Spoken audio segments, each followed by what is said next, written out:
आता बघूयात एक ब्रेकिंग न्यूज। कारण सारंगी महाजन यांनी धनंजय मुंडेंवर केलेले आरोप गोविंद मुंडे यांनी फेटाळले। जमिनीचा व्यवहार हा सारंगीताई यांच्या संमतीनेच झालाय असा खुलासा गोविंद मुंडेंनी केलाय।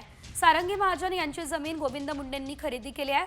धनंजय मुंडेंनी जमीन हडपल्याचा आरोप सारंगी महाजन यांनी केलेला।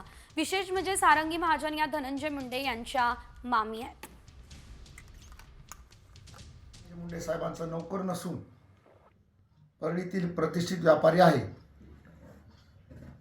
सारंगीताई महाजन यांनी जे आरोप केलेले आहेत ते बिनबुडाचे आहेत। सारंगीताई यांचा आणि माझा व्यवहार 2 वर्षापूर्वी झालेला आहे।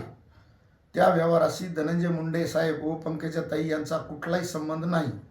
हा व्यवहार 2 वर्षापूर्वी झाला असून त्यांनी स्वतः व्यवहार ठरल्यानंतर त्यांची रक्कम दिल्यानंतर त्यांनी रजिस्ट्री ऑफिसला येऊन रजिस्ट्री करून दिलेली आहे।